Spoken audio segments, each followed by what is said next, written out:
दोस्तों आज हम पढ़ने वाले हैं अरविंद घोष के बारे में। तो हम पहले उनके परिचय के बारे में बात करते हैं। तो अरविंद घोष, जिन्हें महर्षि अरविंद के नाम से जाना जाता है। महर्षि अरविंद इन्हें किसने कहा था? ये थे बंकिम चंद्र चट्टोपाध्याय, जिनने वंदे मातरम लिखा था। उन्होंने अरविंद घोष को महर्षि अरविंद कहा था। आधुनिक भारत के महान राजनीतिक विचारक हैं, जिन्हें भारतीय राष्ट्रवाद का महानतम उन्नायक माना जाता है। अरविंद प्रथम राष्ट्रवादी थे जिन्होंने पूर्ण स्वतंत्रता प्राप्ति को भारत के राष्ट्रीय संघर्ष का प्रमुख उद्देश्य माना। ये पहले राष्ट्रवादी थे जिन्होंने पूर्ण स्वतंत्रता संग्राम को भारतीय राष्ट्रीय संघर्ष का प्रमुख उद्देश्य माना था। जो रोमा रोला थे, उनने अरविंद को भारतीय दार्शनिकों का सम्राट और एशिया यूरोप की प्रतिभा का समन्वय कहा है। भारतीय दार्शनिकों का सम्राट और एशिया यूरोप की प्रतिभा का समन्वय किसने कहा? रोमा रोला ने। डॉक्टर फ्रेडरिक स्पलबर्ग हमारे युग का महान पैगंबर कहा है। उनने हमारे युग का महान पैगंबर कहा है। रविन्द्रनाथ टैगोर ने अरविंद घोष को भारतीय संस्कृति एवं सभ्यता का मसीहा कहा है। अब इनका जन्म कब हुआ था? तो 15 अगस्त 1872 में कोलकाता में अरविंद घोष का जन्म हुआ था। इनके पिता का नाम कृष्णधनु घोष राजन था, जो आदर्शों और विचारों से पूरी तरह से अंग्रेज थे। इनकी शिक्षा प्रारंभ में कहाँ हुई थी? ये हुई थी दार्जिलिंग के लोरेंटो कॉन्वेंट। 21 वर्ष की आयु तक, कुल 14 वर्ष तक इन्होंने इंग्लैंड में शिक्षा प्राप्त की थी। पिता के आग्रह पर इन्होंने 1890 में BICS की परीक्षा में बैठी और लिखित परीक्षा में ये उत्तीर्ण हो गए थे, लेकिन सरकारी नौकरी इन्हें नहीं करनी थी, इसलिए ये जानबूझकर घुड़सवारी की परीक्षा में नहीं गए थे। सन 1893 में अरविंद भारत वापस लौटे थे। यहाँ उन्होंने भारतीय साहित्य, धर्म, संस्कृति का अध्ययन किया और आगे चलकर अरविंद भारतीय आध्यात्मिक चिंतन के महान मनुष्य के रूप में प्रसिद्ध हुए। इंग्लैंड में ही अरविंद को संपर्क के क्रांतिकारी से हुआ, यानी इंग्लैंड में ही इन्हें क्रांतिकारी मिल चुके थे। इंग्लैंड में उन्होंने कमल और कटार नामक गुप्त संगठन की स्थापना की। अरविंद घोष ने कमल और कटार नामक गुप्त संगठन की स्थापना की। कहाँ? इंग्लैंड में। बड़ौदा में रहते हुए अरविंद ने वेदों, उपनिषद, गीता का अध्ययन किया और भारतीय ज्ञान की विशालता को समझना प्रारंभ किया।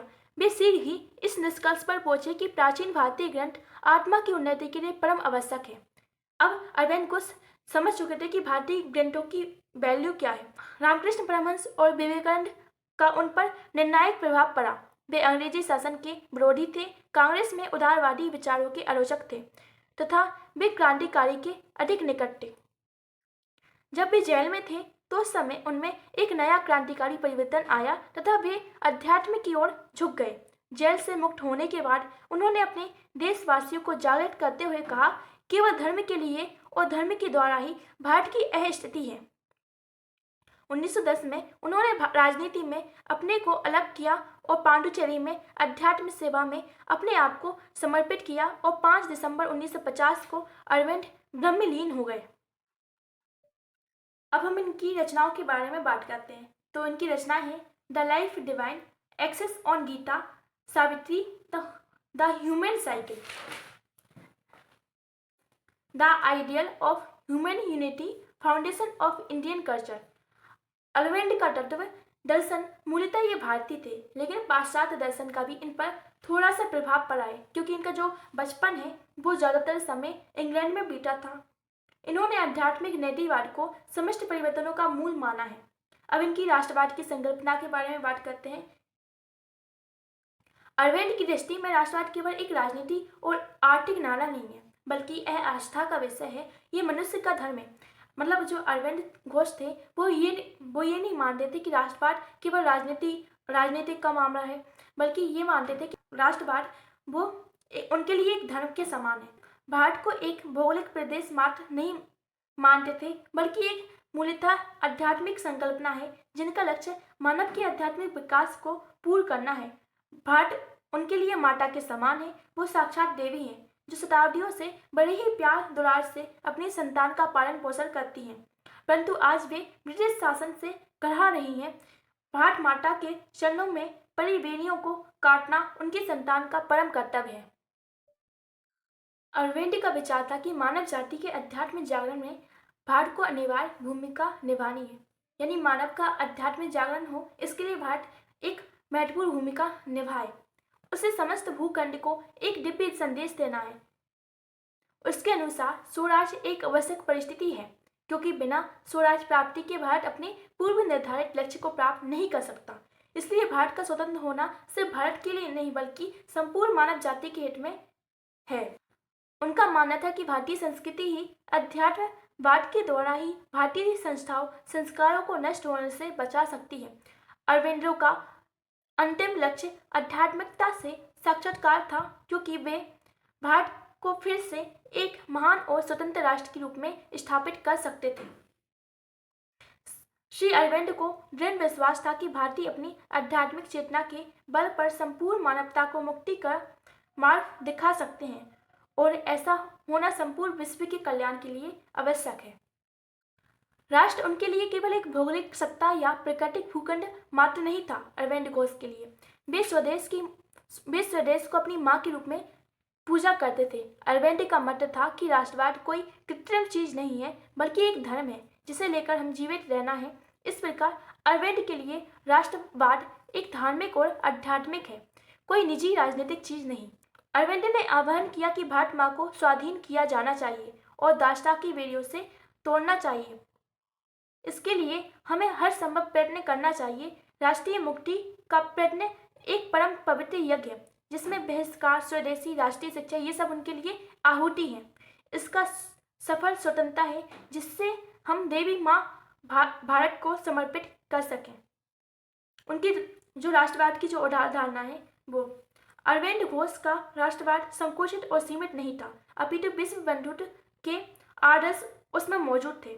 वह अन्य देशों की स्वतंत्रता एवं संप्रभुता का विरोध नहीं करते थे। उन्होंने अपने आध्यात्मिक रूप देने के लिए उसे प्राचीन भारतीय संस्कृति के स्रोतों पर आधारित तो किया, लेकिन साथ ही उसे मानवतावादी रूप भी दिया, जिससे संसार समानता और एकता के सूत्र में बन सके।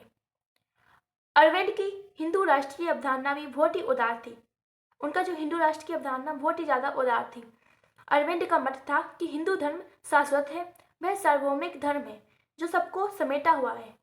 एक सीमित, संकीर्ण और सांप्रदायिक धर्म तो अल्पकाल तक ही सीमित होते हैं, पर हिंदू धर्म किसी भी प्रकार की संकीर्णता नहीं है। न ही एक धर्म ईश्वर की समीपता पर बल देता है। यह धर्म इस तथ्य पर स्वीकार करता है कि ईश्वर सर्वव्यापक है।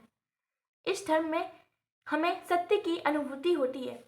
अरविंद का मानना था कि मानव जाति के आध्यात्मिक जागरण में भारत की निश्चित और अनिवार्य भूमिका है।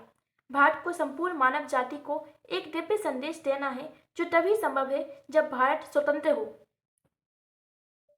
अरविंद घोष के राजनीतिक चिंतन का आधार क्या था?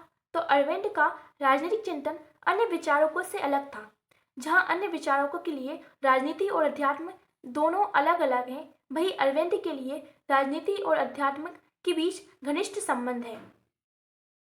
अरविंद के आध्यात्मिक विचारों से ही राजनीतिक मान्यता विकसित हुई थी। उनके लिए राजनीति व्यक्तिगत, राष्ट्रीय और विश्वव्यापी आध्यात्मिक विकास के सिद्धांत का विस्तार था। स्वतंत्रता का आध्यात्मिक आधार। भारतीय स्वतंत्रता का आधार आध्यात्मिक है। अरविंद का मानना था कि भारत विश्व मानव जाति का आध्यात्मिक नेतृत्व करेगा।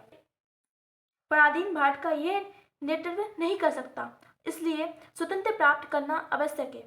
अरविंद के लिए स्वतंत्रता केवल राजनीतिक लक्ष्य नहीं थी, अपितु वह आध्यात्मिक अनिवार्यता थी, जिसके बिना मानव जाति महान आध्यात्मिकता से वंचित रह जाएगी।